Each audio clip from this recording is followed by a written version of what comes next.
City Series cigars and Citrus 7s, black cement 3s, 4s, the hairs and bread 11s. No doubt that I'll be wearing some fire at any sighting. With these Doran Becker 5s, you can see me in any lighting. It's exciting, I'll be flexing to the coldest degree. What's up, everybody? It's Sneakerhead M Checks. I got the Velvet Brown Travis Scott Jordan 1 Lows scheduled to release Saturday, December 21st. So as usual, we're going to take a close detailed look at the shoe from all angles. I'm going to put these on, step around them, see how I can see they look on feet. And then after that, I'm going to share my opinion on the shoe, and then I'll talk about release predictions, reselling predictions, and all that stuff. So let's get right to it. Very chocolatey looking. They got a pretty rough feel to them though. I didn't expect that. You can see the material is a little different from the toe to the toe box, but they both like feel the same. It's different, but they're, like I said, they're both rough. Laces are a lighter brown. Yeah, I know there's some extras, so we will be taking a look at those in a few.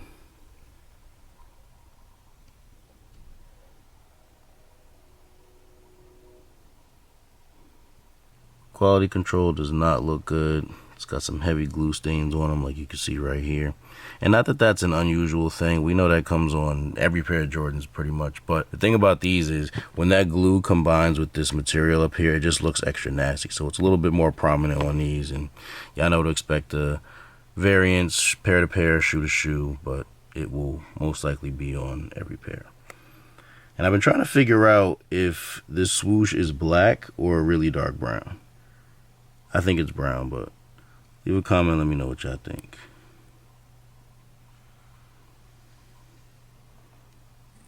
Taking a look from the inner side, you can see that the swoosh is suede over here. And once again with the color thing, I'm not sure if this Cactus Jack is black or a really dark brown. This honestly looks black. But just because I feel like the swoosh is dark brown, I'm thinking maybe this is a really dark brown. It's kind of tough to see. Not a big deal though. I just, I like to pay my close attention to detail. But here's the inner side.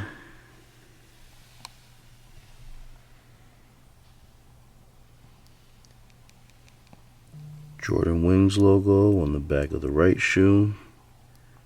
And the Cactus Jack face logo on the back of the left.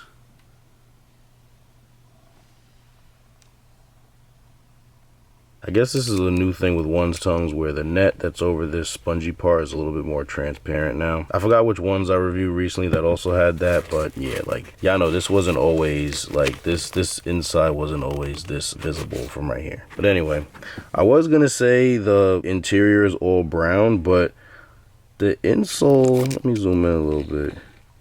The insole low-key looks olive. Like you see where the sock liner meets the insole, like that's not the same color. I'm not surprised though, but let me take the shoe trees out so we can see the insoles entirely. So if you aren't already familiar with how they do the Travis Scott 1 insoles, on the left shoe you got the Jumpman at the bottom, Cactus Jack right here in the middle, and then up at the top you got the Jordan Wings logo. Then on the right shoe you got Travis Scott's name like backwards right here, the Nike Air logo, and then the Cactus Jack face logo. And they come with 2 extra pairs of laces, 1 pink pair and 1 dark brown pair that matches the shoe.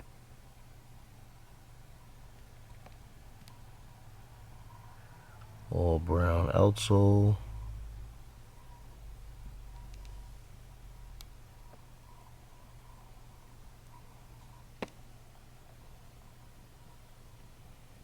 These come in the same box that the last Travis Scott ones came in, the medium olives, which I don't know why they chose this box for those. It was very not fitting, but I'm not going to talk about that right now. I talked about it enough in that review, so yeah, I can check that out if you didn't already. But yeah, it's a shiny sail color with brown logos and stuff. And inside, you got pink Travis Scott paper.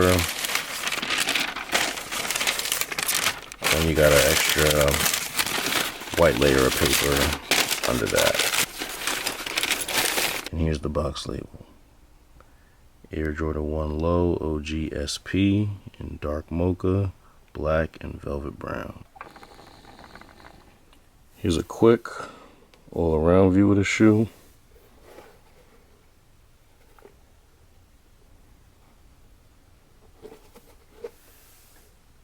Alright, now let's see they look on feet. And niggas who know me know that I've been fly since back when they called that shit mad fresh.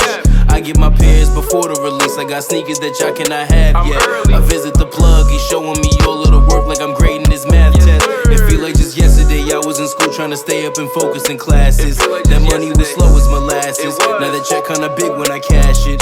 Pull up when I see a bad bitch. These are like one of those girls that's ugly naturally, but like if she get her hair done, throw a little makeup on, she look alright on like a drunk, desperate night. Because I'm gonna be honest, when I first saw these, I was like, nah, these are the ugliest Travis Scott ones ever. And that still might be true, but like, I really didn't like these at first. And getting them in hand didn't do them any justice. Nothing special about the material. Quality control is bad. They don't have a velvet feel to them. Like, I still felt like they were trash. But then I laced these up to put them on feet, and I'm like, okay, these aren't that bad. And that's the wig and makeup I was talking about. It's the lace job. Especially from this angle, they do look kind of nice and calm. But then I look at them from the side and then I'm like, oh yeah, I forgot. These shits is ass. That's just my opinion though. No shade to anybody who likes them. I'm gonna pass on these personally, but leave me a comment and let me know how you feel about them and if you plan on copping or not. They kind of threw me off with the velvet name because velvet is like a soft, thick material. Like the velvet bread 11s that just dropped. I meant to do a review on those. I was actually really looking forward to that, but I just didn't get to in time. So at this point, I'm not even gonna worry about it. But the material on those is velvet. So with these being called brown velvet, you'd also expect these to have some velvet on them, but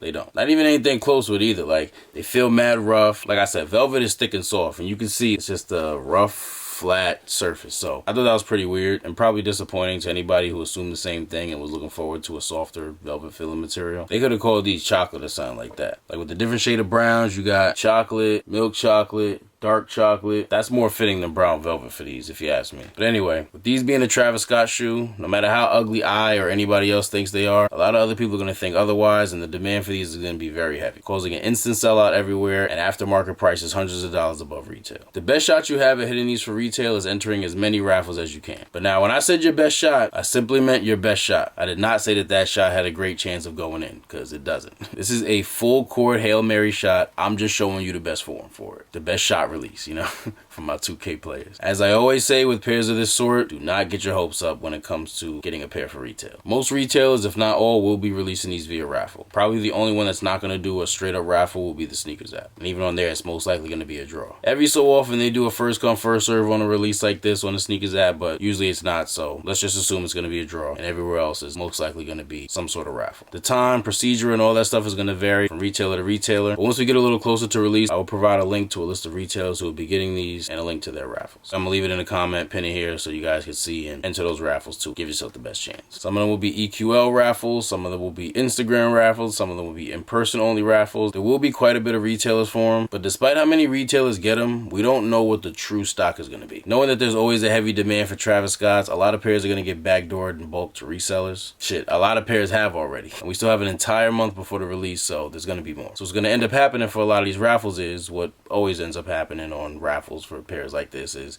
you're gonna have a ton of people entering, but who knows how many will actually be able to win and buy them at retail. I know the last pair of Travis Scott 1 lows, the medium olives, were said to have more pairs produced than they usually do for Travis Scott ones, so those weren't quite as impossible to get at retail, but still, how many of y'all entered a bunch of raffles for those, tried for them on the sneakers app, and still didn't get them? I bet there's a whole lot. So I'm sure these will follow as far as amount produced because they just seem to be doing that with anything nowadays. And if anything needs it, it is the Travis Scott ones because everybody wants them. So I'm expecting the aftermarket on these to have pretty much the same trend that the medium olives did. And with very similar but slightly lower aftermarket prices. Well, actually maybe not. The medium olives are a more appealing shoe if you ask me. But at the same time, with these being straight up brown, almost black, some people might consider these a more wearable shoe as they like to say. So they could possibly actually have more demand than the medium olives, but I don't know. People really like those medium olives. I'm gonna go with my gut feeling and say they'll go for a little bit less, but at the same time, I wouldn't be surprised if they did go for about the same or a little bit more, just because even though they're brown and not black, this is still a shoe you could kind of almost throw on with anything. And even if you couldn't, people are gonna do it anyway. I appreciate you all watching me, especially if you watch from the beginning of the video all the way up until now. That really helps me a lot more than if you just skip through the video, so I'm wishing y'all the best of luck in getting these in your size for retail if you want them, obviously. If this video is helpful and informative in any way, I really appreciate if you give it a thumbs up. And if you're interested in more early reviews like this or any other sneaker related content, please do us both a favor and subscribe to my channel if you haven't done so already. Once you're subscribed, make sure you tap that little bell icon next to the subscribe button and select all.